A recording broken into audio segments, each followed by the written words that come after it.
Satu aja, satu.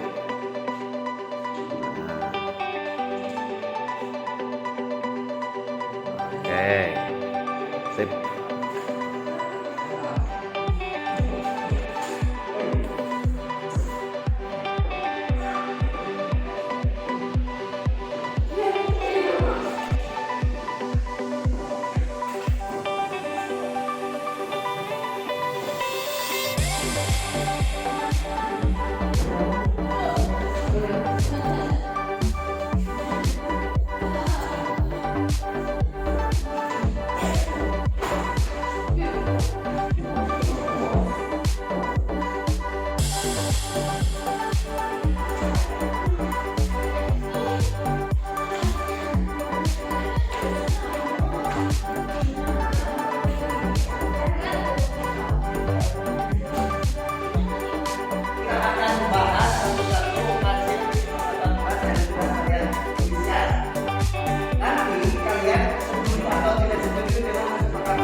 Belajar ingin belajar di luar.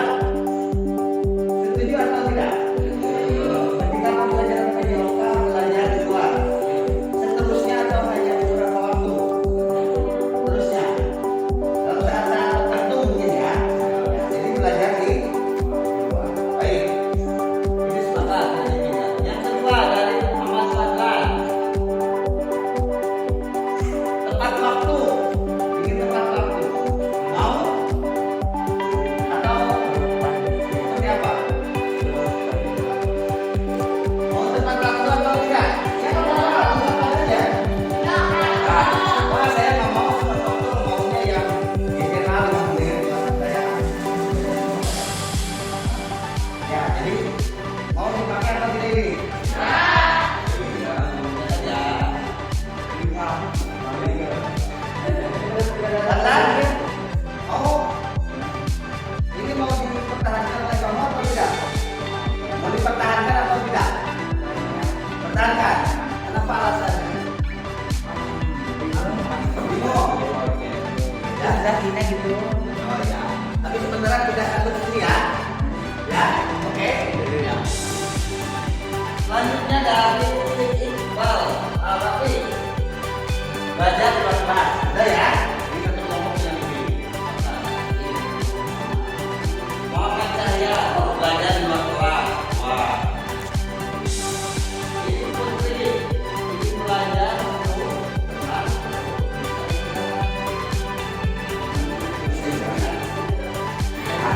yang tenang. Ini kita sedang belajar. Ini bisa dipakai? Bisa? Bisa nggak? Bisa. Yang kayak gimana yang tenang itu? Putri bisa menjelaskan maksud dan tujuannya kayak ini? Apa iya? Maksudnya seperti apa? Maksud apa menuliskan ini? Seperti apa?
Iya, ke tempat sampah.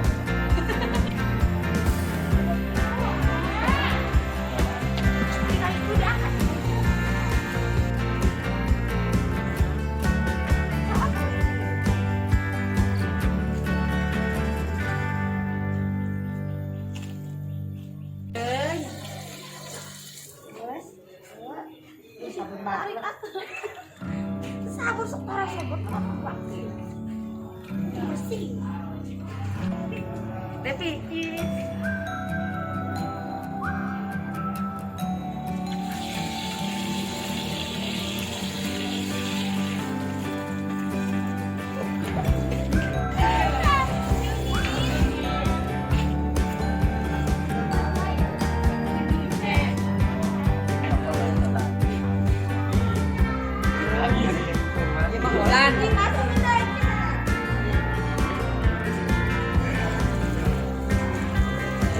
bahan seperti digotong. Terigu. Di tangannya juga biar bersih.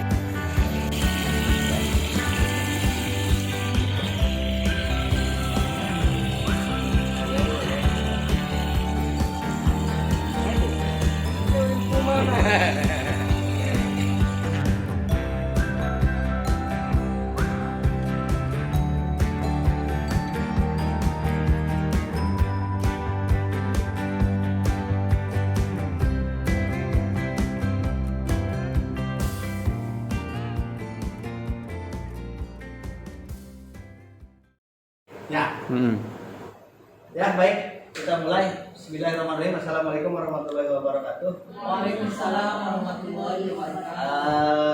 Bapak dan Ibu yang saya hormati, terima kasih sudah bisa bergabung di ruang kolaborasi. Ini namanya ruang kolaborasi untuk kegiatan sosialisasi tentang budaya positif. Jadi saya di Guru Penggerak sudah menyelesaikan modul 1.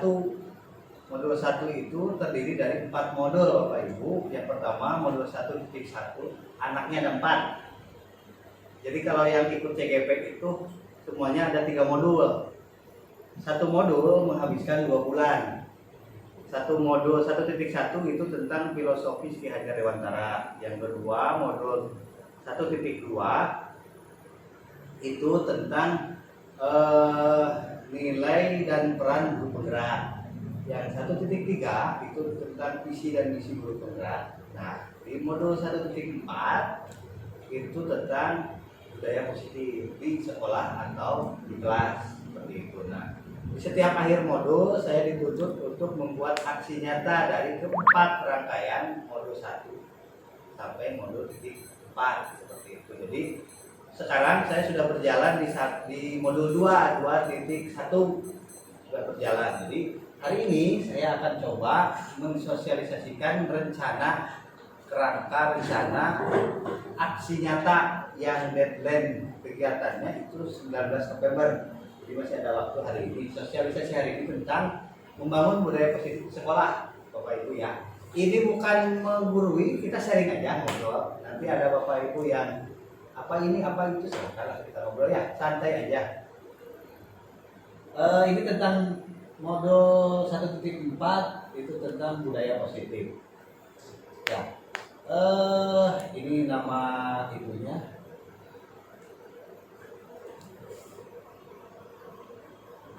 Ini capaiannya. Nah, ini tentang budaya positif atau ekosistem positif. Menurut Ki Hajar Dewantara, Bapak Ibu, jadi pernah diambil contoh perbandingan dengan hidup dengan hidup tumbuh-tumbuhan seorang petani. Dalam hakikatnya sama kewajibannya dengan seorang pendidik. Jadi hakikat seorang petani itu sama hakikatnya dengan seorang pendidik. Kenapa dikatakan demikian? Yang menanam pada padi misalnya ya, hanya bisa menuntun tumbuhnya padi. Dia dapat memperbaiki kondisi tanah, memelihara tanaman padi, memberi pupuk dan air, membasmi ulat-ulat atau jamur yang mengganggu hidup tanaman padi dan lain sebagainya. Itu menurut Ki Hajar Dewantara. Jadi sebagai pendidik pun hakikatnya kita itu ternyata hanya bisa menuntun, tidak mewajibkan semua itu jadi bisa. Jadi menurut Ki Hajar Dewantara, siswa itu, anak itu bukan kertas kosong yang bisa diisi apa saja. Selama ini kita salah persepsi ya. Selama ini kan anak itu seperti kertas kosong yang bisa diisi oleh kita. Kalau diisinya A jadi A, kalau diisinya B jadi B. Ternyata menurut Ki Hajar Dewantara, semua manusia itu sudah mempunyai potensi diri. Kita ini tugasnya hanya menebalkan garis samar-samar. Jadi setiap anak itu sudah punya garis samar-samar. Anu bisa seni, pasti bisa seni. Kita itu tugasnya hanya menebalkan saja garis samar-samar dan memperkuat garis samar-samar yang sudah dimilikinya. Jadi sifatnya hanya menuntun. Seperti itu. Seperti yang dikatakan oleh Ki Hajar Dewantara dalam lampiran 1 dasar-dasar pendidikan. Itu gambaran umumnya. Nah, yang akan kita share hari ini yaitu tentang perubahan paradigma, stimulus respon lawan teori kontrol. Yang kedua, arti disiplin, dan 3, motivasi perilaku manusia, keyakinan kelas, hukuman dan penghargaan, kebutuhan dasar manusia, posisi kontrol, dan segitiga restitusi. Nah, yang saya akan share itu hari ini seperti ini. Yang pertama, perubahan paradigma. Kegiatannya, Bapak Ibu kita praktekkan ya.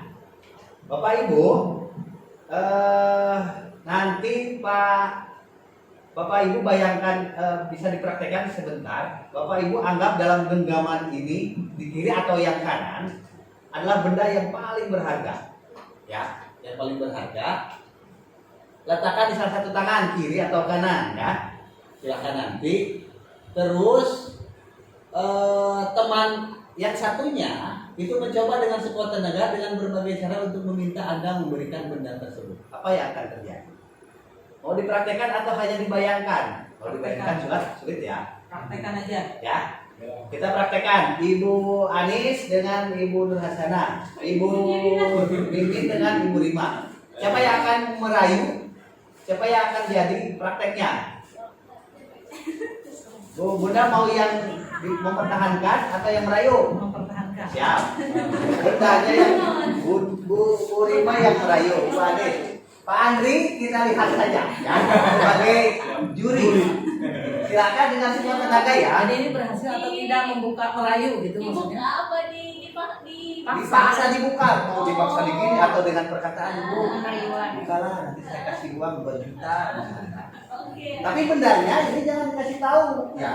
Apa yang digenggam anggap aja ada di sini. Tapi jangan benda yang sangat berharga. Oke. Waktunya 2 menit aja ya. Silakan kita mulai dari sekarang. Silakan mulai. Lihat ya. Tidak.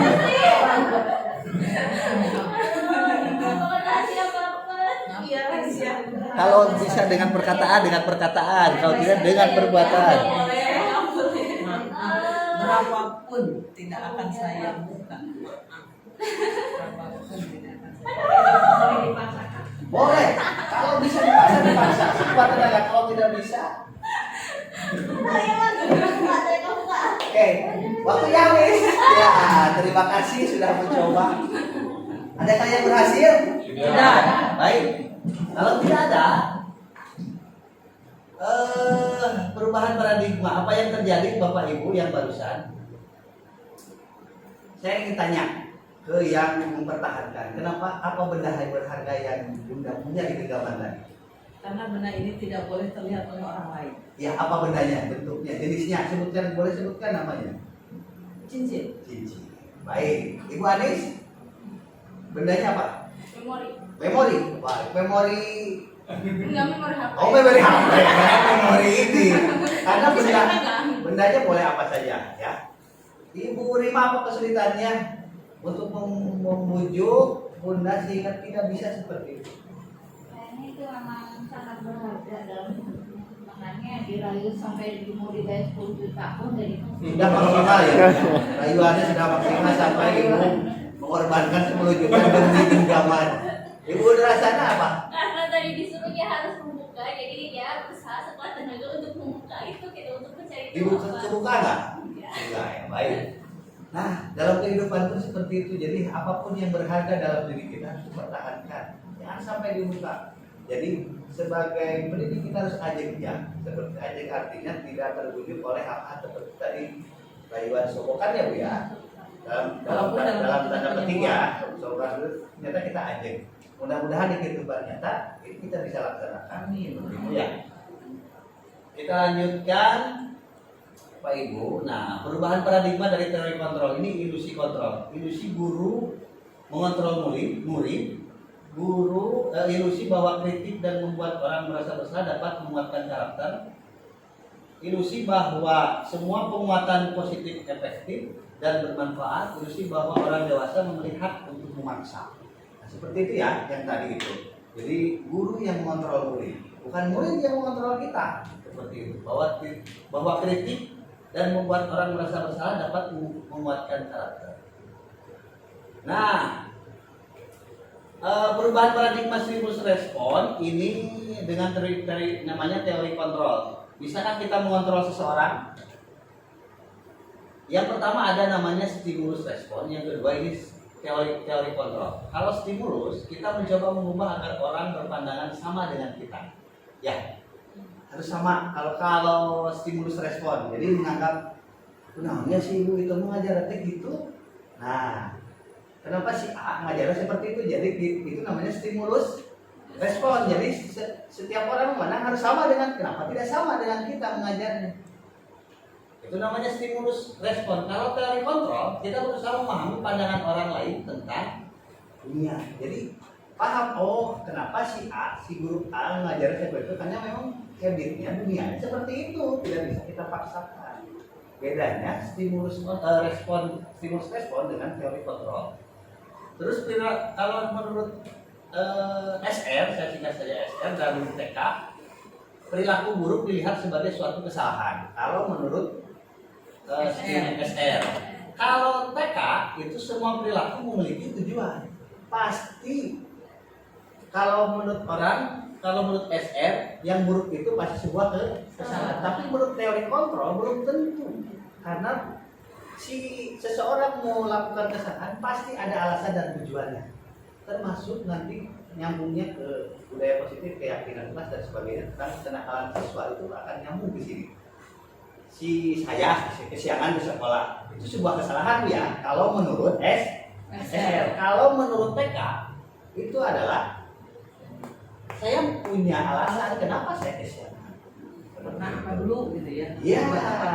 Kalau ditanyakan, tapi kan ketika direspon oleh orang wah ya. Kenapa Pak kesiangan? Ini kan udah tahu jam pertama itu jam 7.30. Kita tidak pernah menanyakan kenapa ada apa dulu di rumah. Kenapa bisa sampai terlambat? Apa alasannya? Jadi tidak langsung seperti itu. Terus saya bisa mengontrol orang lain. Kalau menurut SR, kalau menurut TK tidak bisa mengontrol orang lain. Ya, jadi perbedaannya cukup jelas. Pemaksaan ada pada saat bujukan gagal. Kolaborasi dan konsensus menciptakan pilihan-pilihan baru. Nah, dikaitkan dengan tadi terjadi genggaman yang dipertahankan dengan yang akan merebutnya. Ini ada paksaan ketika bujukan gagal. Ibu ketika bujukan gagal kan mulai untuk membuka memaksa dengan sekuat tenaga kan. Dibujuk 10 juta pun paksa akhirnya. Itu namanya respon. Jadi respon kita itu seperti itu ya. Ketika ada kegagalan, gimana caranya untuk dipaksakan. Ternyata menurut TK ada kolaborasi dan konsensus menciptakan pilihan-pilihan. Apakah ibu memberikan pilihan? Nanti kita bagi dua ya. Atau memberikan pilihan-pilihan ya terhadap yang dipaksa seperti itu ya. Nah itu contohnya. Terus model kalau SR selanjutnya model berpikirnya menang atau kalah ya. Kalau menurut TK itu model berpikirnya menang atau menang. Jadi tidak ada yang kalah, semuanya harus menang ya. Itu nomor 3 saya Yang mana Boy? tadi saya bisa mengontrol orang lain itu. Oh ya, saya bisa mengontrol orang lain, Anda tidak bisa mengontrol orang lain. Kalau saya bisa mengontrol orang lain, bayangkan murid kita itu akan dicetak menurut pandangan kita, apa yang kita bisa. Tapi seharusnya kan tidak. Murid itu biarlah berkembang sesuai dengan potensi yang dimilikinya. Seperti itu. Jadi kalau menurut SR itu saya bisa mengontrol. Kalau saya bisa mengontrol orang lain, misalkan Ibu Nur Hasanah mengajar matematika perkalian 1 sampai 10, anak harus bisa semua. Senang Bu? Senang. Lalu apa keuntungannya? Ketika anak sudah menghafal itu, tujuannya untuk apa? Baru hanya kesenangan sampai ke titik kesenangan kan Bu ya? Tidak terpikirkan itu udah deh kita hafal, tapi yang naonnya? Belum terpikirkan ke arah sana. Nah, oleh karena itu, Anda tidak bisa mengontrol orang lain dalam teori kontrol, tidak bisa. Jadi semuanya harus jelas dulu tujuannya mau diarahkan kemana. Ini titik awal. Nah selanjutnya, lalu makna disiplin. Berasal dari kata Latin yang artinya disiplin. Disiplin. Nah, yang artinya belajar disiplin ya. Makna asal dari kata ini berkonotasi dengan disiplin disiplin diri dari murid-murid Sokrates dan Plato. Kalau bahasa Latin itu artinya belajar, makna asal dari kata ini berkonotasi dengan disiplin diri dan murid-murid menurut Sokrates dan Plato. Disiplin diri membuat orang menggali potensinya menuju sebuah tujuan apa yang dihargai. Namun dalam budaya kita makna kata disiplin telah berubah menjadi sesuatu yang dilakukan seseorang pada orang lain untuk mendapatkan kepatuhannya. Kecenderungan umum adalah menghubungkan kata disiplin dengan ketidaknyamanan, bukan dengan apa yang kita hargai atau pencapaian suatu tujuan mulia. Bisa diterima perkataan ini. Selama ini kan disiplin itu adalah mentaati aturan. Ya, disiplin itu adalah belajar ternyata. Ada yang saya tahu mentaati Aturan aturan. ya Bu. Ternyata makna disiplin itu seperti ini berkonotasi dengan disiplin diri dari murid-murid. Namun di kita kan sesuatu yang dilakukan seseorang pada orang lain untuk mendapatkan kepatuhan. Setelah keyakinan disiplin datang jam 7.30. Hari ini memakai ini, hari itu memakai itu. Itu kan kepatuhan ya Bu ya. Nah, kecenderungan umum adalah menghubungkan kata disiplin dengan ketidaknyaman. Akhirnya tidak nyaman nggak Bu? Kalau hari Senin kita tidak pakai baju gading, beda baju sendiri nyaman tidak? Tidak. Karena ada kata disiplin ya Bu ya.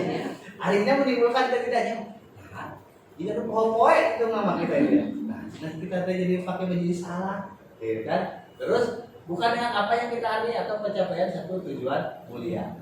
Mari sama-sama. Sekarang kita bergeser pengertian disiplin itu, ya. Disiplin itu adalah apa yang kita hargai ya, atau pencapaian dalam suatu tujuan mulia. Jadi harus seperti itu ya.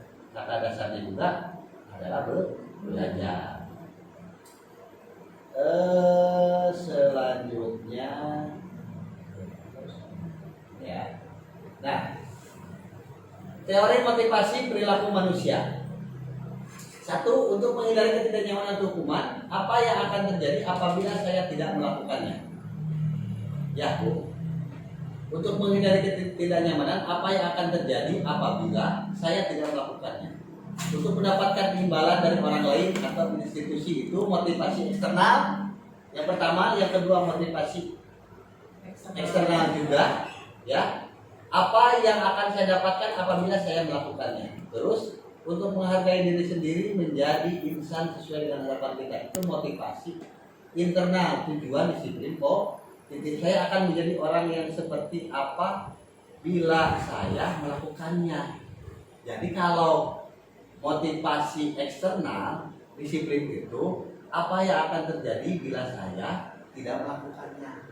Contoh tadi saya memakai baju kaos ketika hari Senin karena di aturannya harus pakai baju gading. Apa yang akan terjadi apabila saya tidak melakukan? Terus yang kedua pertanyaannya, apa yang akan saya dapatkan bila saya melakukan? Yang betul itu yang nomor 3. Jadi saya akan menjadi orang yang seperti apa bila saya melakukannya? Saya akan menjadi apa? Bukan apa yang akan terjadi. Apa sih dicarekan dari panggil? Pasti ayah mengajarkan, pasti ada yang mengingatkan. Nah, seharusnya motivasi internal. Jadi motivasinya harus ada yang motivasi internal, ya, bukan motivasi eksternal. Ini hanya gambaran saja. Yang selanjutnya, menurut Ki Hajar Dewantara, arti merdeka itu artinya tidak hanya terlepas dari perintah, akan tetapi juga cakap buat memerintah diri sendiri. Jadi merdeka itu artinya tidak hanya terlepas dari perintah. Jadi harusnya juga cakap buat memerintah diri sendiri. Ayo disiplin. Jadi terbangun kedisiplinan itu harus ada motivasi dari sendiri. internal, ya, harus kuat dulu internalnya. Baik, kita lanjutkan Bapak Ibu. Ini tentang budaya positif. Ini kelihatan nggak? Enggak. Ya. Sini mah. Nah, ini yang di lingkaran ini, yang warna pink ini adalah peraturan kelas yang kecil. Yang hijau ini keyakinan kelas. Yang lingkaran selanjutnya itu adalah lingkungan positif, maka akan terwujud yang namanya Budaya positif. Jadi awalnya dulu apa? Ruang kelas. Di ruang kelas. Buat dulu yang namanya peraturan dan keyakinan kelas. Jadi keyakinan kelas dilakukan bersama-sama dengan siswa untuk memulai pembelajaran di awal semester misalkan, atau ketika akan ujian. Anak-anak, kita akan ujian. Inginnya seperti apa ujian hari ini? Pak, saya ingin pilihan ganda, saya ingin ujiannya di luar. Itu keyakinan kelas, lalu dikumpulkan keyakinan kelasnya, lalu sepakati bersama. Selama ini kita belum pernah ke arah sana ya. Anak-anak besok ujian. Dan siapa lah udah kan. Pokoknya ujian ini lembar soal ujian. Jadi anak hanya menerima saja. Mungkin anak ada yang mau isinya saya tidak mau di sini, maunya di luar ini. Apakah itu akan diizinkan? Tergantung keyakinan kelas yang sudah disepakati. Kalau ada kegiatan di luar, ya kita sepakati seperti itu. Macam saya punya keyakinan kelas dengan kelas A, B, C, D, itu punya keyakinan kelas masing-masing akan berbeda-beda. Keyakinan kelas yang A, B, C, D itu tidak harus sama. Bisa jadi sama dan bisa jadi beda. Seperti itu ya. Keyakinan kelas, hukuman dan penghargaan. Kita masuk ke keyakinan kelas. Tadi kita sudah, ini sebelum menuju ke budaya positif ya. Keyakinan kelas, hukuman dan penghargaan. Mengapa tidak peraturan saja? Mengapa harus keyakinan kelas? Kenapa tidak peraturan kelas? Kenapa harus keyakinan kelas? Seperti tadi yang sudah diungkapkan di atas. Kalau saya respon ya harus respon. Nah, Oh, ini TK. ya berarti ini mah kita teori kontrol ya, bukan respon stimulus. Jadi lebih Bukan ke RS tapi TK. TK. Jadi keyakinan. Kenapa harus keyakinan kelas, bukan peraturan kelas? Selama ini kita buat aturan kelasnya dulu di peraturan. Jadi anak itu sudah ketika mendengar, jangankan anak, saya juga ketika mendengar kata aturan, ketika melanggar, saya pasti kena sanksi atau hukuman. Ya Bu, betul nggak? Yang namanya aturan itu identik dengan hukuman atau sanksi. Tapi kalau keyakinan, adakah terbesit dalam pikiran kita keyakinan kelas? Oh, dihukum tidak ya kalau salah? Tidak akan Bu ya? Agak jauh gitu rasanya. Nah makanya mengapa harus ada nama keyakinan kelas? Contohnya, mengapa kita memiliki peraturan harus menggunakan helm apabila mengendarai kendaraan roda 2? Mengapa kita memiliki peraturan 3M menggunakan masker, mencuci tangan, dan menjaga jarak 1,5 meter? Mengapa kita memiliki peraturan harus datang tepat waktu pada saat mengikuti pelatihan? Nah, untuk mendukung motivasi intrinsik, kembali ke nilai-nilai keyakinan, lebih menggerakkan seorang dibanding mengikuti serangkaian peraturan-peraturan. Yang ini masuk ke peraturan atau ke keyakinan? Yang 3 pertanyaan ini Bu. Kalau dilihat dari jenis Peraturan. kalimatnya, Peraturan. lebih ke peraturan ya, bukan keyakinan ya. Iya. Kalau keyakinannya seperti ini. Nah, ini contohnya TK Dharma Wanita Persatuan 1. Kesepakatan kelas. Nah, ini kesepakatan kelas atau keyakinan kelas. Datang tepat waktu, mengucapkan salam. Terus menjaga kebersihan sekolah. Berdoa sebelum dan sesudah kegiatan. Aktif dalam pembelajaran dan tertib. Ini kesepakatan kelas. Ini kesepakatan kelas juga. Kami guru dan murid yang saling menyayangi. Kami murid yang semangat belajar. Kami murid yang peduli dengan teman-teman. Nah, seperti itu. Ini contoh-contoh kesepakatan atau keyakinan kelas seperti itu. Nah, kegiatan pendalaman keyakinan kelas itu ada pada tabel T dan tabel Y.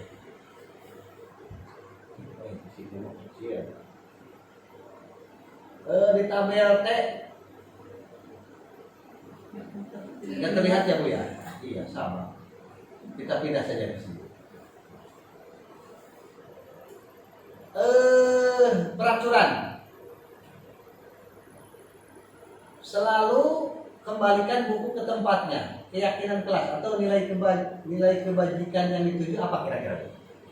Nih, yang pertama nih, kita latihan.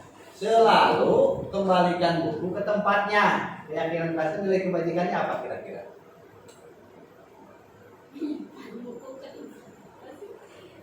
Selalu menyimpan buku ke tempatnya. Nilai kebajikannya apa? Disiplin atau Membiasakan menyimpan buku ke tempatnya. ya. Selalu Tidak selalu, tapi membiasakan diri untuk menyimpan buku ke tempatnya. bukan pertanyaannya, maksudnya nilai keyakinan kelas ini nilainya apa? Oh. Kalau selalu kembalikan buku ke tempatnya ketika Disiplin. nah, kategorinya Disiplin. kebajikannya disiplin. Selanjutnya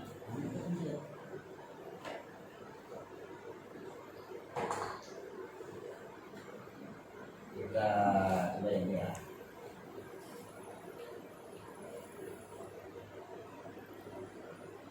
Nah, selalu kembalikan buku ke tempatnya. Nilai kebajikannya apa? Disiplin. Disiplin. Nah, ya, jadi dilarang mengganggu orang lain, menghormati orang lain dan diri sendiri. Hadir di sekolah sebelum pembelajaran dimulai. Menghormati orang lain dan komitmen pada tujuan. Ya, dilarang melakukan kekerasan. Untuk apa? Untuk keselamatan, menghormati orang lain. Dilarang menggunakan narkoba untuk kesehatan. Bergantian atau menunggu giliran dan kesabaran. Gunakan masker untuk apa? Kesehatan dan keselamatan. Kesehatannya untuk siapa? Untuk kita dan orang lain ya. Keselamatannya juga untuk kita dan orang lain juga kan. Nah, jangan berlari di kelas atau koridor. Untuk apa? Keselamatan dan keamanan. Nah, contoh keyakinan seperti ini sebenarnya yang perlu dipertahankan atau dikembangkan. Nah, dihukum oleh penghargaan. Pernah Bu dihukum oleh penghargaan? Bukan hukuman. Penghargaan itu hukuman atau bukan? Bukan. Bukan ya? Bukan. Reward ya? Iya. Nah, baik, kita kupas. Pengaruh jangka pendek dan jangka panjang. Penghargaan menghukum. Penghargaan mengurangi ketepatan. Penghargaan tidak efektif. Penghargaan merusak hubungan. Baik. Ada hukuman atau sanksi atau konsekuensi. Tinggal milih salah satu itu. Ya, hukuman atau konsekuensi gitu. Untuk yang pertama tindakan guru.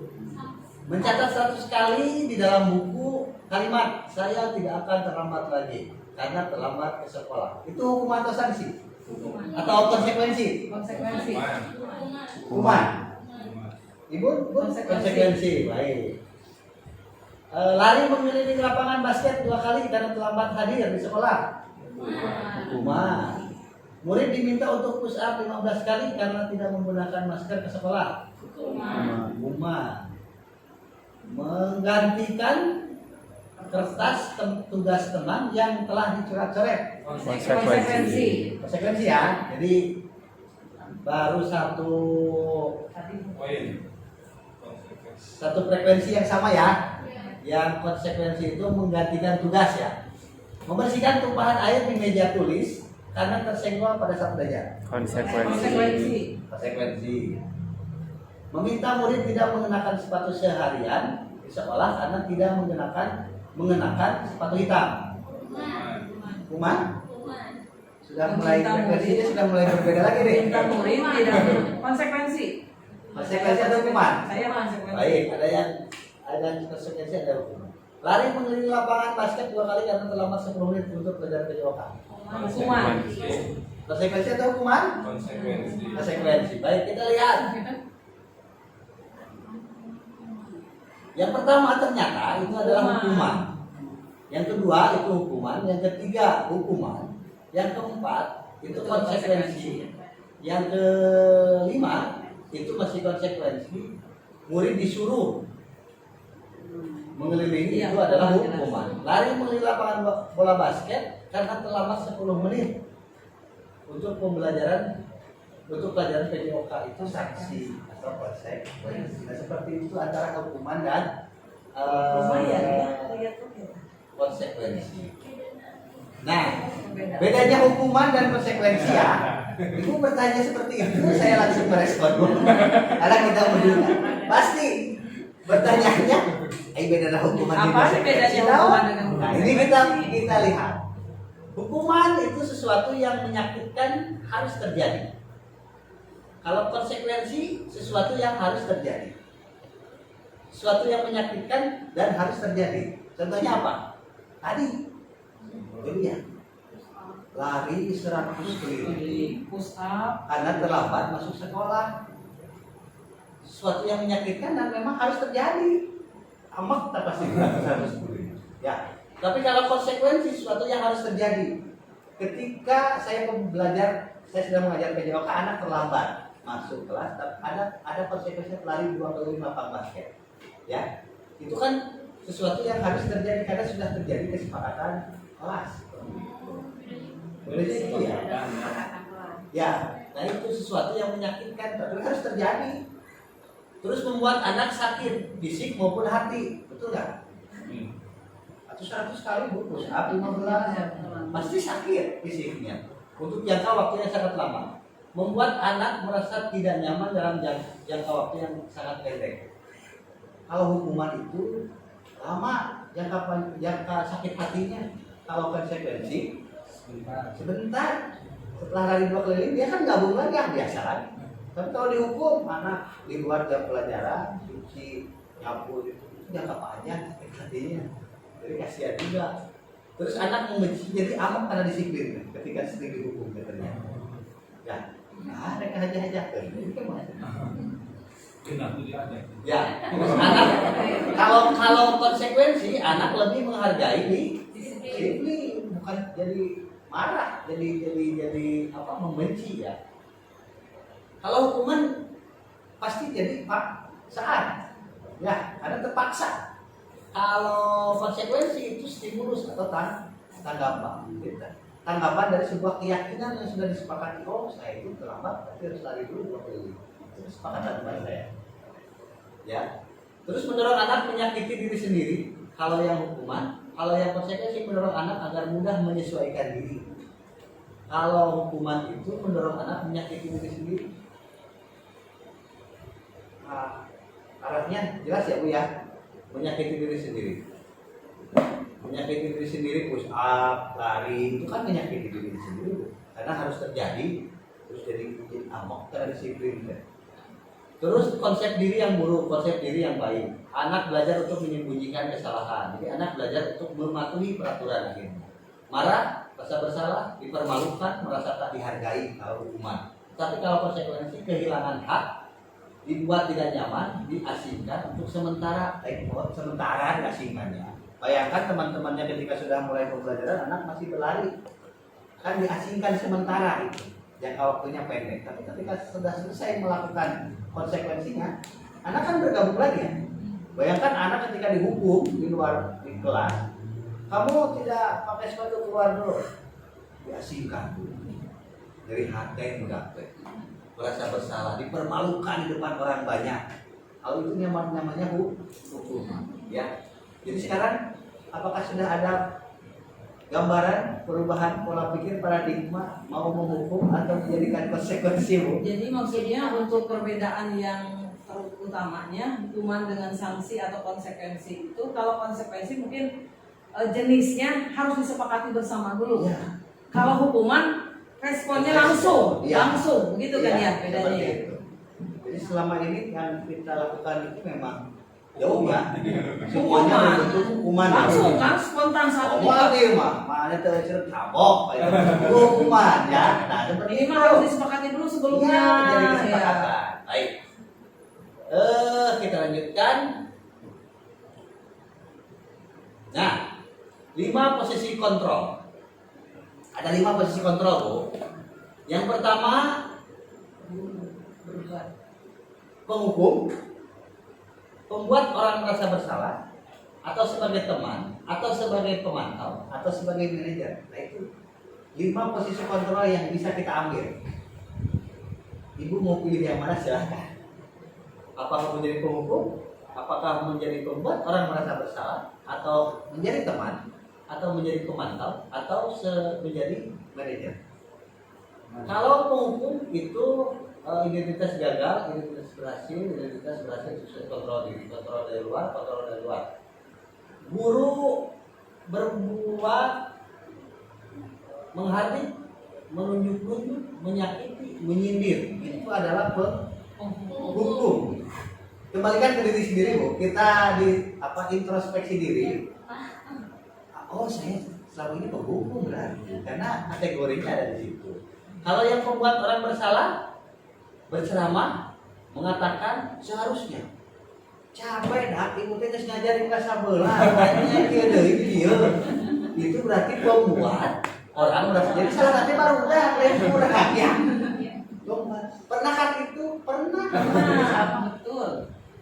Terus kalau posisi kita menjadi teman, membuatkan alasan-alasan untuk muridnya. Capek sekarang mah nanti aja. Alasan dah itu sebagai teman bagi posisi kita. Kalau pemantau menghitung dan mengukur, itu apa keuntungannya, apa kerugiannya buat kita. Terus mengukur. Terus kalau manajer mengajukan pertanyaan-pertanyaan, nanti lebih diperdalam lagi. Ini kalau yang perbuatan ya. Kalau yang berkata, kalau tidak melakukan, awas nanti ya. Ini tugas ini harus selesai minggu depan. Awas kalau yang tidak menyelesaikan. Berarti kategorinya apa gitu? Penghukum ya. Terus pembuat orang bersalah. Kamu seharusnya seperti ini. Kamu sudah tahu ibu lelah sekali. Ya. Ibu stres. Kamu kan kena diri, nah jadi budak teh merasa budak si budak ini gara-gara kurang cek budak teh. Terus rasa. Jadi rasa bersalah teh kayak di budak akhir lama. Ya, nah seperti itu. Terus tanya teman, ayolah kerjakan ibu minta tolong ibu hari ini saja bereskan tugasnya minggu depan atau hari ini ya. Itu posisinya sebagai teman. Berima ya. Pemantau apa nanyakan dulu peraturannya kalau pemantau. Terus kalau manajer apa yang kita yakini, apa yang bisa kau kerjakan untuk memperbaiki masalah ini. Jadi menanyakan dulu, jadi anak lebih nyaman kayaknya dilihat dari posisi seperti ini. Manajer Kita ingin jadi apa, Bu? Manajer. Kalau ingin menjadi manajer berarti kita harus merubah semuanya ya. Bukan merubah, beradaptasi dengan paradigma baru seperti ini bukan. Ya, seperti itu. Apalagi dari yang lain-lainnya ya. Itu 5 posisi kontrol ya. Yang pertama Bu, Menghukum, membuat orang membuat orang merasa bersalah, sebagai teman, teman, pemantau, dan manajer. Untuk memperdalamnya nanti lagi ya. Ini hanya gambaran umumnya saja. Minimal kita sudah tahu berarti. Kalau mau jujur, Bu, kita ini sudah ada di. Adakah yang sudah sampai ke posisi teman? Sekali-kali pernah. Kebanyakannya sepakat ya. Sepakat. Saya juga seperti itu. Betul, Mari jujur, kita kan? berubah seperti arah sana ya, Bu ya. seperti itu ya. Mari kita rubah menjadi pemantau dan manajer. Lebih humanis. Nah, itu lebih humanis ya. Seperti itu. Baik. Bergerak antara peraturan, pemantau, konsekuensi atau hadiah, nilai, manajer atau memperbaikinya. Apa ini? Kalau kamu tidak, saya akan diberi rumah untuk membantu. Nah, apa yang tersampaikan dari sebuah pesan? Kata-kata 10% data.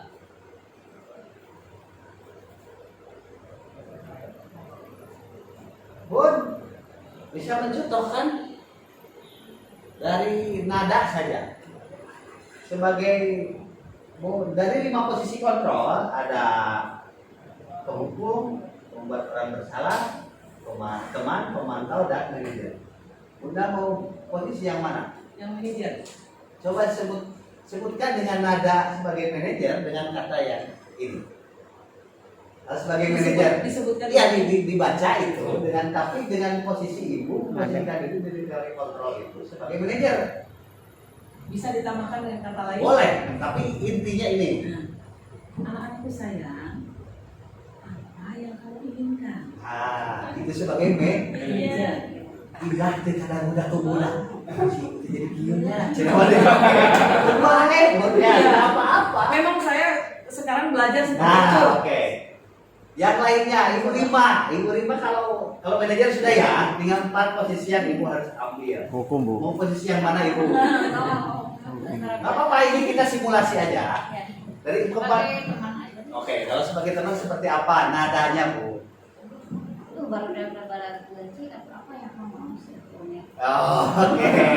Jadi sebagai teman ya, friendly.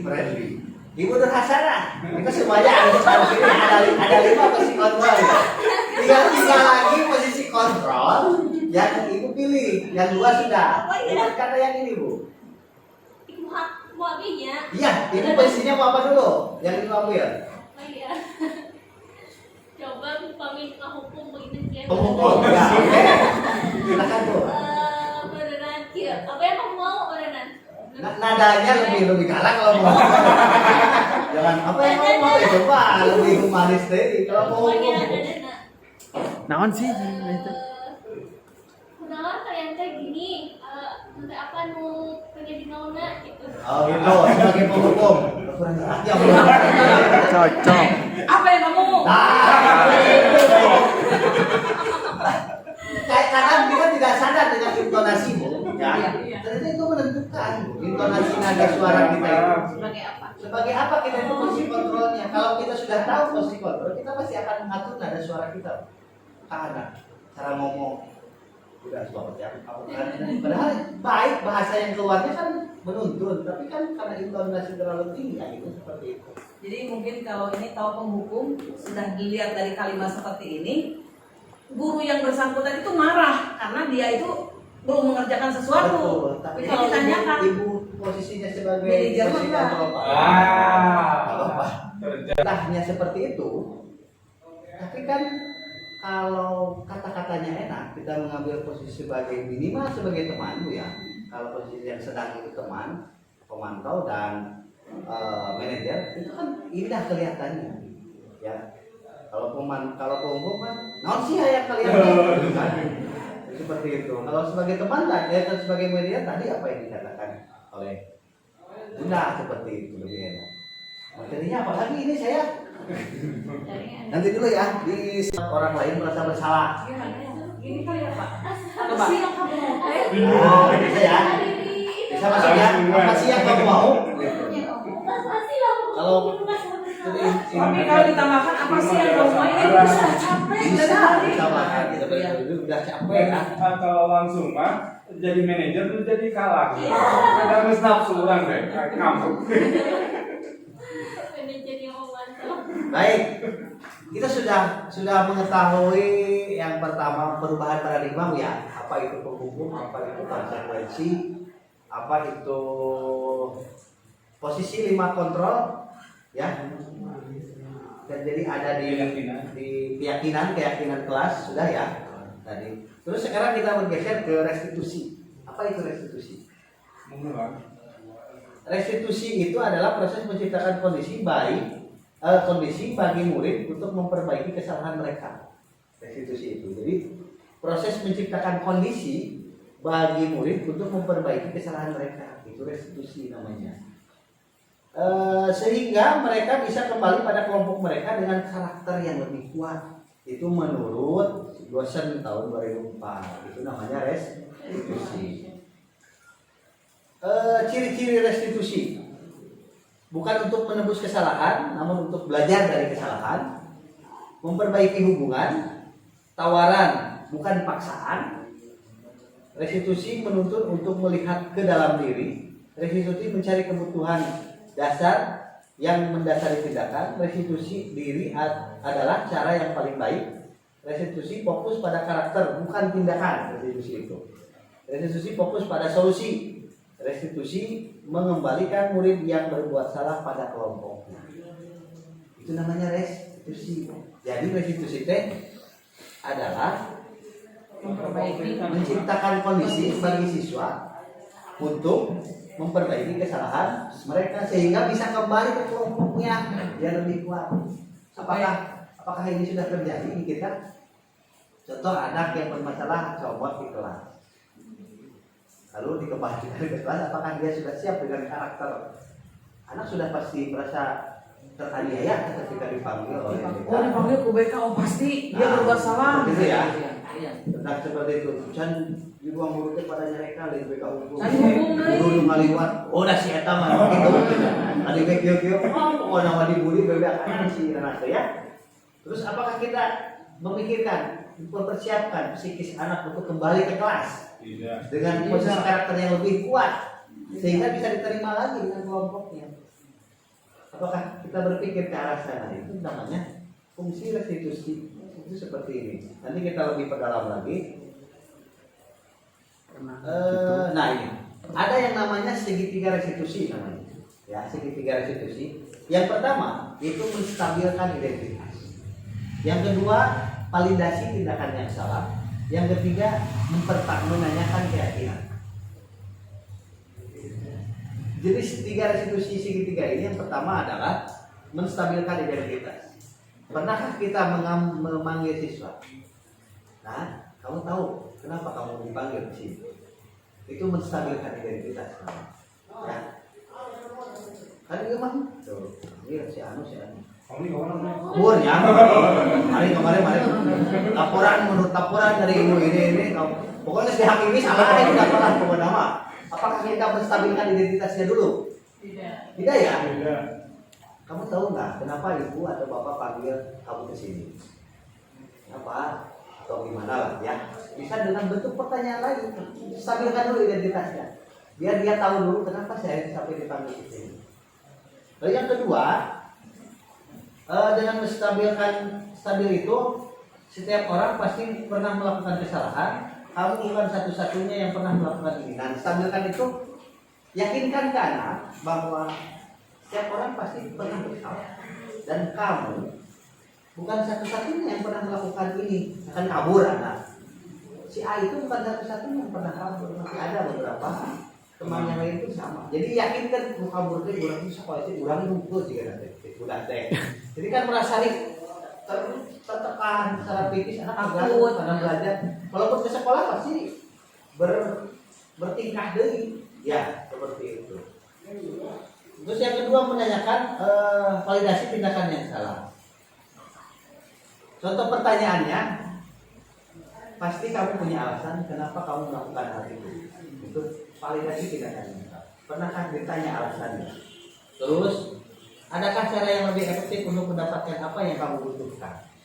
Nah, itu cara-cara validasi tindakan yang salah. Jadi ditanya ke anaknya juga disampaikan, kenapa kamu bisa kabur seperti ini? Nah, apa? Abdi mah diajakan si Anu. Nah, apa? Abdi mah teresep ke guru Anu jadi kabur. Terus tanyakan lagi apakah ada cara yang lain untuk menyalurkan kebutuhan kamu? Ini seperti apa caranya? Jadi ada kesepakatan dengan dia lebih enak. Kan akhirnya anak kalau ditanya tertekan jauh dari kejujuran, Pak. Pasti nggak bohong. Ya. Yang penting kita itu sudah melakukan tindakan dan kita puas nanya ke anak dan sudah tuntas pokoknya lamun kecil itu kan selama ini yang kita lakukan. Nah seperti itulah. Yang ketiga, menanyakan keyakinan. Tanyakan keyakinan kalau sudah buat yakin nilai-nilai apa yang sudah kita yakini selama ini. Keyakinan kelas seperti apa yang sudah kita sepakati. Nah, adakah disiplin? Adakah tanyakan keyakinan? Oh iya Pak, disiplin mungkin seperti itu. Tanyakan lagi. Lalu tanyakan kamu itu sebenarnya ingin seperti apa, maunya seperti apa. Tanyakan. Itu namanya adalah menanyakan keyakinan. Jadi restitusi itu adalah ada yang namanya model segitiga restitusi untuk menyelesaikan masalah dengan siswa. Ini cocok dengan kita sebagai pengajar. Ada kan selalu dihadapkan seperti ini. Ya. Kita kan kadang merespon dengan cepat ya. Mudah acara bikin di kelas, mudah bajunya keluar, rambutnya gondrong. Itu respon kita cepat. Ini yang dibangun oleh kita. Bayangkan. Berarti kita juga akan sama bro dikenang oleh siswa teh. Apa tuh bumi? Pokoknya manusia dia apa tuh berada? Pasti tanya memorinya. Mending asa jarang kita menemukan siswa ketika ditanya apa dengan saya apa anu sok dia pokoknya positif jarang. Jadi yang dibangun oleh kita selama ini adalah meninggalkan memori, menanamkan memori negatif. So ketika Pak Andi memori paling menyakitkan ketika di SNO. Di dapur. Oh. Pasti setiap orang pernah punya memori. Hilang tidak selama kita sudah kita akhir-akhir ingat. Saya sampai sekarang punya posisi anak 3 hampir usia 40 tahun. Ingat kan? Padahal beberapa puluh tahun yang lalu ketika 7-8 tahun sekolah SD masih ingat kene, masih bisa mereka ulang gitu lah ketika saya bagaimana proses di Baledo kita kupang hapus sampai saya tahu posisi gigiran saya salah sampai seperti itu ya apa lu ya sudah seperti ini menjelaskan pasti ingat memori waktu kecil dibully masih ingat kan apa kata-kata kemudiannya bagaimana bersihkan pokoknya pasti ingat bangkitkan memori itu. Nah tugas kita sekarang jangan meninggalkan memori negatif terhadap harapannya kadang harus kangenin ya. Nah dengan adanya 5 posisi kontrol dengan adanya 3 segitiga restitusi seperti itu terlihat. Oh iya.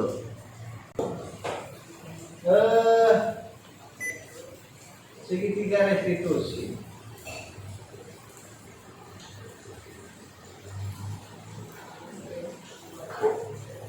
Saya tampilkan lagi di sana Bu ya. Biar nyambung lagi. Ini postur dong. Apa ya ini Bu? Ya, jadi pelajaran saya minta. Sebagai apa? Oh, ada Untuk kita lanjutkan ya. Nah, untuk menstabilkan identitas, untuk membuat anak merasa gagal karena berbuat salah menjadi positif terhadap dirinya. Ya. Jadi, guru berkata berbuat salah itu hal yang manusiawi. Terus tidak ada manusia yang sempurna. Bapak Ibu juga pernah berbuat salah? Pernah kan? Ya. Pernahkah kita mengungkapkan itu ke siswa? Jadi menstabilkan identitas seperti itu ya. Pernahkah? Terus kita pasti bisa menyelesaikan masalah ini. Ya. Kegagalan berbuat salah menjadi positif terhadap dirinya. Dan dari kata-katanya juga. Kalau kamu menyalahkan dirimu sendiri terus-menerus, apakah kamu bersikap baik kepada dirimu sendiri? Ya. Itu menstabilkan identitas. Dari yang pertama, sekarang dari yang kedua. Yang kedua, validasi tindakan yang salah Bapak Ibu. Nah, perkataannya kamu bisa saja kan melakukan hal yang lebih buruk, tapi kamu tidak melakukannya. Ya. Terus kamu pasti punya alasan mengapa kamu melakukannya. Terus apa yang penting bagi kamu? Kamu boleh tetap berusaha menjaga sikap itu, tetapi tambahkan sikap yang lain yang baru. Misalkan anak itu bertahan di sikap yang itu, saya akan tetap boleh. Tapi mohon tambahkan sikap yang baru. seperti apa menyelesaikan. Kalau pengurus dia menyelesaikan tugasnya, salah satu tanggung jawab. Jadi kita ditambahkan. Kalau dia mempertahankan sikapnya, maka kita bisa memaksa untuk berubah sikapnya. Tidak bisa kan? Seperti itu. Nah itu adalah validasi tindakan yang salah. Jadi mohon nanti ini bisa di-share Pak. Satu lagi misalnya kita ada ya. Satu kaitan kita. Nah ini kebutuhan dasar manusia itu ada 5, Bapak Ibu. Yang pertama cinta kasih atau merasa memiliki dan dimiliki. Yang kedua kesenangan. Yang ketiga penguasaan. Yang keempat kebebasan. Yang terakhir adalah bertahan. Itu adalah kebutuhan dasar manusia. Ya.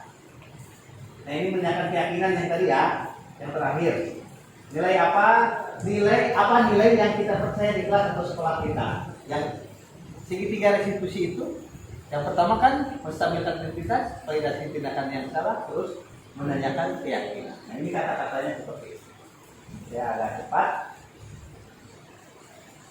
Intervensi yang kembali ke sudut semula, Bapak Ibu. Nah ini perkataan apa ini tidak perlu tanya jawab. Hal baru apa yang mengubah paradigma saya yang saya akan dapatkan?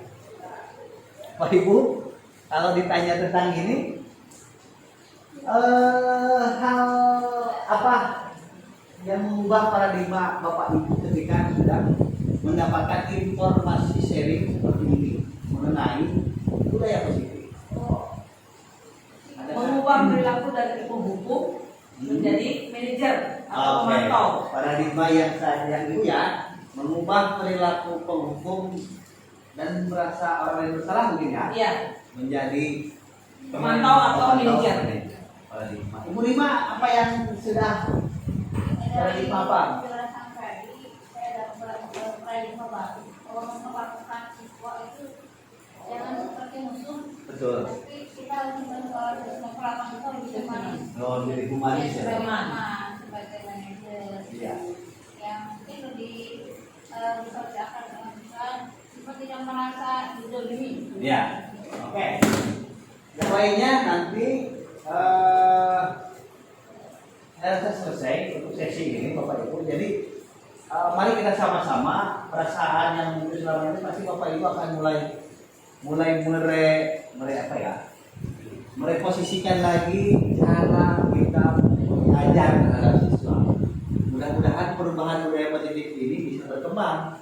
Dan rencananya Bapak Ibu mohon dukungannya juga. Rencana saya akan membuat aksi nyata terhadap budaya positif, mulai dirangkaikan dari filosofis diajar dewasa, di peran dan nilai guru penggerak, visi dan misi guru penggerak, sama lagi dengan budaya positif.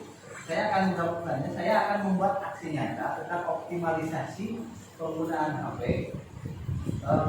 Visi saya kan menggali potensi siswa yang mandiri dan kreatif, yang berlandaskan akhlak mulia. Itu visi saya dalam guru penggerak. Jadi mandirinya itu anak bisa menyelesaikan tugasnya sendiri. Kreatifnya anak bisa menggunakan aplikasi apa saja untuk membuat senam kebugaran jasmani yang saya ambil sesuai dengan mata pelajaran saya. Anak disarankan untuk membuat rangkaian video, boleh menggunakan TikTok, boleh menggunakan aplikasi yang dimiliki ya, Snack atau apapun, nanti dihasilkan. Tapi pengerjaannya secara mandiri dan berkelompok. Ya, dan berkelompok, ada tugas mandiri dan ada tugas kelompok seperti itu. Jadi aksi nyata saya rencananya seperti itu. Dan keyakinan kelas yang sudah saya bangun memang keyakinan kelas pada kelas ekstrakurikuler kalau saya, karena berkaitan tidak dalam pembelajaran ekstrakurikuler di luar ya, dengan pusat keyakinannya.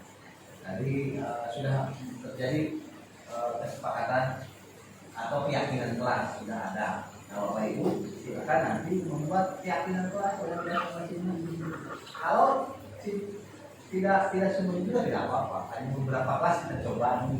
Nanti kelas 9 itu ada 2 kelompok ya, sesi A dan sesi B. Mungkin sesi A keyakinannya seperti ini, sesi B. Kalau yang bagus sih keyakinannya, setelah membuat keyakinan ditempel, dicetak, ditempel di kelas keyakinan kelas ini. saya sih seperti itu. Saya belum ada melihat ditampang keyakinan Mas di setiap sudut-sudut belajar sekolah. Ada baru. Mudah-mudahan nanti dipenuhi dengan keyakinan kelas, buat lebih bagus. Keyakinan kelas bahasa Indonesia. Ya. Nah, Bapak Ibu, terima kasih sudah mengikuti sharing dengan saya. Ini sebuah langkah awal kita menuju paradigma perubahan pendidikan ternyata luas ya. Saya kaget, saya pernah melakukan, tapi ternyata kita itu sudah pernah melakukan. Tapi ini namanya apa ini? Kalau restitusi dan segitiga restitusi dan yang lain-lain, saya baru tahu ini. Yang lain-lain tidak tahu Bapak Ibu. Jadi mudah-mudahan Bapak Ibu tidak akan bosan, nanti saya akan share lagi hasil kegiatannya. Mohon maaf saya tidak bisa seperti Ibu Ai suka share di grup. Kalau saya belum bisa di gunung-gunung saya suka ada waktu Bu, ada waktu hanya membuat dan disimpan di Google Drive, saya diamankan. Nanti waktu lagi ada waktu luang baru saya ya, kalau saya memang waktunya favorit pasti Bu Ai juga lebih favorit, tapi Bu Ai super sekali lah kalau Bu Ai. Saya nggak bisa dijaga. Yang pasti kita jalan masing-masing, tapi dengan satu tujuan sekarang. Doakan hari Senin atau hari Selasa kita akan kedatangan PI untuk mengajar praktik untuk mengontrol untuk pendampingan itu. Senin atau Selasa misalnya, tapi jam siang. Tapi bukan pada saat memantau kami. Enggak, saya CGP bukan cuma Bapak Ibu, tapi nanti saya minta ada Bapak Ibu untuk salah satu rekan sejawat yang diminta oleh saya untuk mengisi visioner dan hanya sebatas bertanya apakah benar ini sudah dilaksanakan. Nanti Bu ada dengan siapa, Bu Ai dengan siapa, Pak Ida. Nantilah waktunya boleh saya dengan Pak Andi atau Bunda kalau berkesempatan Bu Rima, Bu siapapun lah. Jadi mungkin pada hari Senin Siap. Yang penting yang bisa aja ya Pak. Hari Senin mah, mudah-mudahan Selasa kan sudah di sini lagi. Nah seperti itu Bapak Ibu, sharingnya mudah-mudahan bermanfaat. Ini mohon maaf sudah mengganggu waktunya aktivitasnya. Sekali lagi mudah-mudahan ini langkah awal menuju perubahan terhadap kita sebagai tenaga pendidik, membuat perubahan paradigma baru bergeser dari yang ternyata seperti ini, ternyata ada yang lebih baik. Ya harapannya sih seperti itu. Dan saya pun kenapa belum bisa berapa, saya hanya selama ini baru bisa untuk pemenuhan tugas saya, untuk penerapan di kelas sedikit lah saya juga mulai, tapi tidak bisa langsung kan, karena ini butuh proses ternyata. Saya masih harus menjalani pendidikan hampir 6 bulan lagi, tapi angkatan nanti angkatan 6 hanya 5 bulan. Ayo semangat. 9 bulan, hanya 6 bulan katanya. Untuk angkatan 6 per Januari itu mulai dibuka. Ya, yang harus ikut semuanya, kita dorong, ya, lebih nyaman, lebih terbuka. Kita berkolaborasi dengan satu Indonesia. Saya hari ini aku kebetulan belajar dua kolaborasi di saya bagian depan, tapi dan Bima ini ngobrol di dunia maya dengan yang dari kepulauan Luar Jawa atau Sumatera pokoknya. Jadi saya itu mengenal dulu tahu kolaborasi ini menurut dengan pulau mana, sekarang dengan pulau mana. Jadi semuanya beragam satukan, ya. Lumayan bukan hanya sekedar sertifikatnya atau anak-anak ke depan. Awalnya saya motivasinya itu, nanti lumayan ya. Tapi ketika ini pohon kan ada sertifikat, seperti sertifikat ilmunya yang paling penting. Ada yang lebih berharga, belum tentu semua orang bisa mendapatkannya. Ya, Bapak ini lebih, oke, ya. Baik Bapak Ibu, terima kasih. Ada yang ditanyakan atau ada yang perlu itu di luar sisi aja Bu ya? Perlu filenya. Belum filenya, nanti di share di grup di Japri aja ya. Japri. Karena harus di kalau yang lain takutnya di grup nggak enak. Mau nyambung. Enggak di Japri aja tuh. Ya di Japri ya, yang Japri ya. Bukan belajar dengan saya yang ikut sharing sesi dengan saya. Saya tidak mengajarkan Bapak Ibu, saya hanya sharing apa yang saya dapatkan. Mungkin nanti ke depannya kita akan sering video seperti itu lagi. tentang di modul 2. Ya, mungkin nanti sebulan lagi. Terima kasih atas perhatiannya Bapak Ibu, mohon maaf atas segala kekurangannya. Mudah-mudahan ini satu amal kebaikan bagi kita semua Bapak Ibu. Sama-sama kita bergerak karena moto grup penggerak itu bergerak dan menggerakkan Bapak Ibu. Kalau kita sudah bergerak, ya kita menggerakkan. Kalau sudah menggerakkan dan bergerak dan menggerakkan. Kalau sudah bergerak, ayo bergerak. Sekarang sudah ada rasa bergerak ya. Sudah menggerakkan Sekarang Bapak Ibu bergerak. Nah, saya sedang menggerakkan, Bapak Ibu sudah bergerak, nanti bergerak dan menggerakkan teman yang baik. Terima kasih atas perhatiannya. Wabillahi taufiq wal hidayah. Wassalamualaikum warahmatullahi wabarakatuh. Terima kasih. Ya, nanti. Pak Ade atau ya. PPD-nya ada di Pak. Assalamualaikum warahmatullahi wabarakatuh. Saya Ucu Herlia, Kepala SMP Negeri 1 Ciracap yang membawahi Kepala SMP Negeri 1 Ciracap. Di sini ada 3 guru penggerak, salah satunya yaitu adalah Pak Dadan Suherlan, guru PJOK ya, yang mengikuti guru penggerak. Alhamdulillah dalam proses pembelajarannya sudah mulai terlihat ada perubahan mengarah ke digitalisasi, sehingga pembelajaran olahraga dipadu-padankan dengan menggunakan HP ya. Kalau di dalam teorinya begitu ya, semuanya sudah mengarah ke ini, ke digitalisasi, dan sudah ada perubahan-perubahan yang mulai terlihat positif. Untuk budaya positifnya sendiri itu alhamdulillah sudah disosialisasikan oleh mereka masing-masing ke guru SMP Negeri 1 Ciracap, dan tanggapan dari guru-gurunya alhamdulillah baik, dan mudah-mudahan implementasi daripada program yang CGP ya maaf, untuk budaya positif bisa terlaksana dengan baik.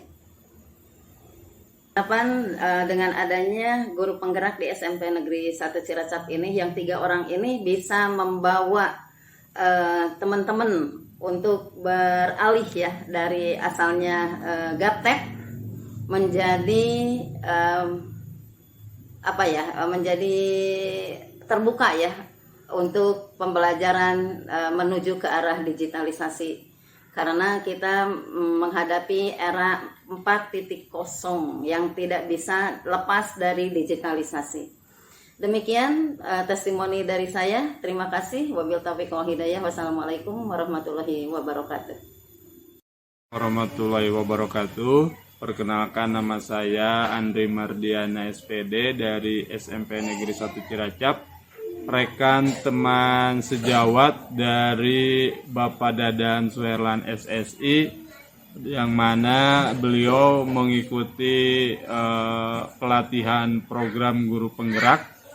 Alhamdulillah sekarang sudah sampai pada modul 1, menginjak pada modul 2, dan kemarin Pak Dadan sudah melakukan aksi nyata banyak sekali di SMP Negeri 1 Ciracap. Salah satunya memberikan sharing kepada guru-guru tentang bagaimana itu guru penggerak. Ternyata saya juga banyak termotivasi dari cerita-cerita Bapak Dadan Suherlan sebagai guru penggerak, calon guru penggerak. Di antaranya ketika menangani siswa yang kurang aktif ya, atau bisa dikatakan nakal. Kalau kemarin saya langsung menjudgment seorang siswa itu dengan bahwa anak itu nakal, tetapi sekarang ketika sudah bercerita Pak Dadan kepada saya tentang bagaimana menangani anak tersebut, kita harus mengambil hal positifnya. Bukan berarti anak itu bodoh, bukan berarti anak itu nakal, tetapi ada kelebihan-kelebihan yang perlu disalurkan. Terus kepada rekan-rekan guru yang lain, kemarin Bapak Dadan sudah memberikan sosialisasi tentang ilmu yang didapatkan ketika pelatihan di guru penggerak, diantaranya mengenalkan bahwa kita sebagai guru itu bukan mengisi sebuah gelas dari teko, tetapi anak itu punya kemampuan masing-masing. Anak punya garis samar-samar, sehingga guru hanya tinggal menebalkan garis samar-samar tersebut. Yang A misalnya mempunyai garis samar-samar tentang seni, yang B mempunyai garis samar-samar tentang seorang anak itu bisa bermanfaat sehingga tersalurkan bakatnya. Terus dalam menangani siswa, guru diharapkan menjadi teman, terus juga menjadi manajer dan mengarahkan, sehingga guru itu bukan dituntut untuk menjadi seorang pemarah, ya, melainkan guru itu hanya meluruskan saja apa yang dimiliki potensi siswa, sehingga kita tidak bisa memaksakan kehendak siswa, ya. Misalnya seorang guru ingin mencetak siswa itu semuanya menjadi pintar, hobi harus bisa tentang perkalian, tidak bisa, karena semua anak sudah memiliki garis samar-samar itu, bukan bagaikan kertas putih anak itu, tetapi anak itu memiliki garis samar-samar yang oleh gurunya harus ditebalkan, sehingga di situ akan terjadi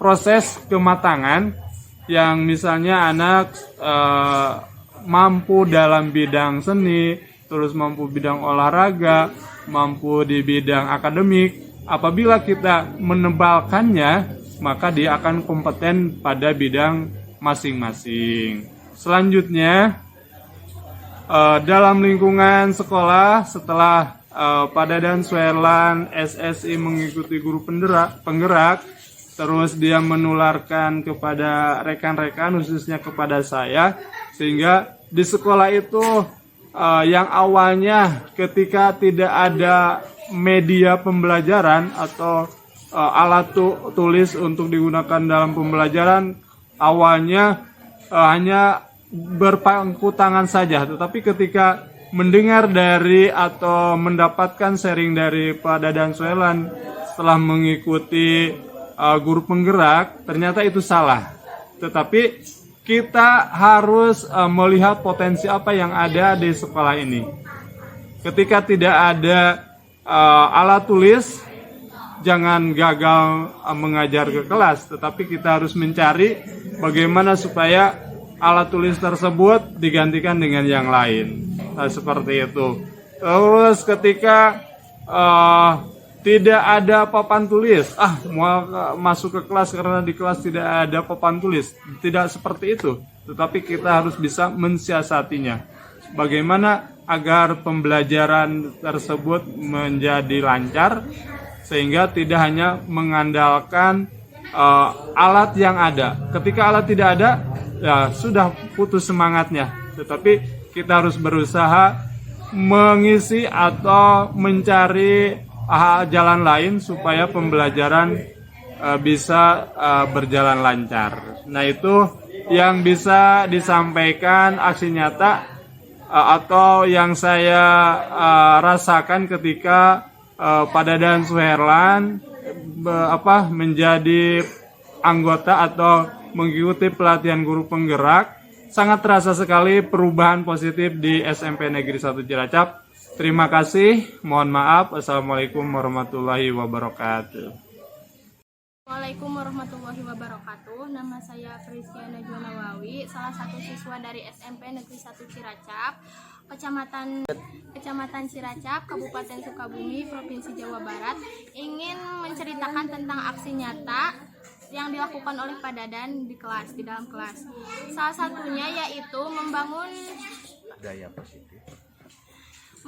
budaya positif di lingkungan kelas, seperti membersihkan kelas sebelum belajar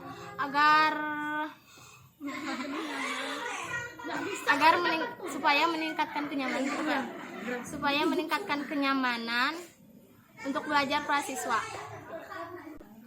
Dan selain itu kami juga dilatih untuk menjadi pribadi yang lebih mandiri, disiplin, dan bertanggung jawab, sehingga kami bisa berkolaborasi dengan teman-teman kami di sekolah, di lingkungan, berkolaborasi dengan masyarakat di lingkungan.